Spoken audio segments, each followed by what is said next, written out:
You're playing the weird route wrong. Every playthrough does the exact same thing. It doesn't matter who, and why? Because Toby expected you to. Well, The beginning of this game is all about the first impressions.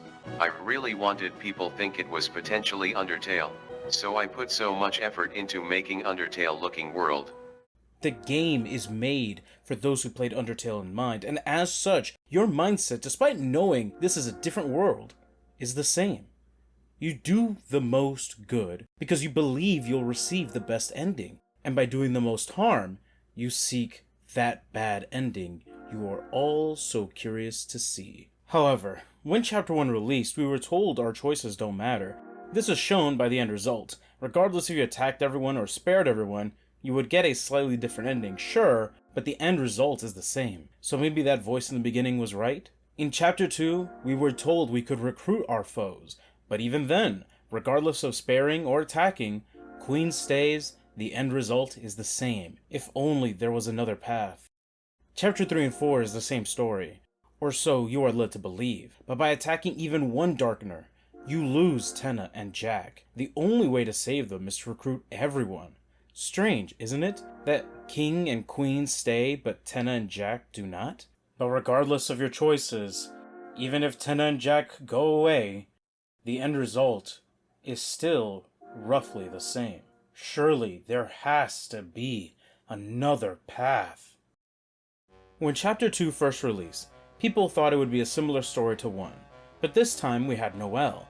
We had the ability to freeze our foes, and through our efforts, we found another path.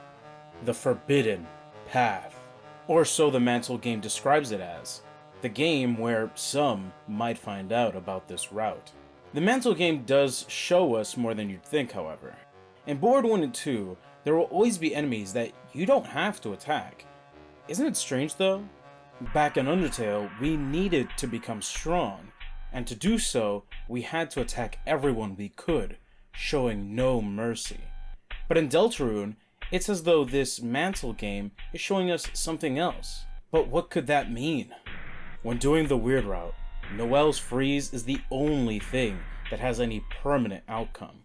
But after we lose her, and go to storm the castle to find Queen, you'll still find enemies. Now, you could attack them, but you could also recruit them. And recruiting them doesn't abort the weird route. In fact, in Chapter 3 and 4, you can recruit everyone, and the events of the weird route still continue. But why? What's the point in recruiting everyone? You know, to awaken Kara, we needed to be strong. And by doing so, we called out to that demon. And it matters not when or where, it will appear when you call its name. We promised to destroy another world after leaving that old one behind. But we can't get strong in Deltarune. The enemy runs away. If only there was a solution.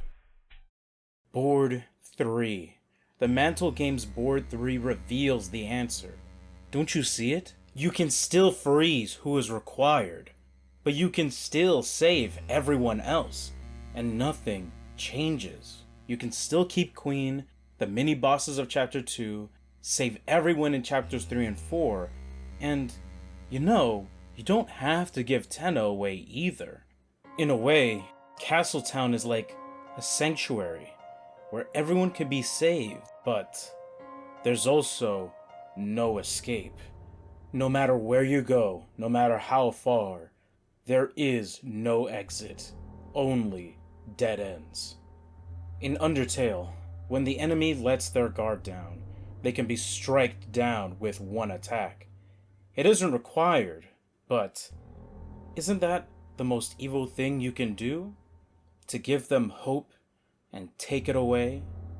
You give these Darkeners their hopes and dreams. By continuing to let them live in your Castletown, they will be the happiest they could ever be. And by rounding them up, there is no running. You can finally strike them down and become strong. Doesn't matter with who.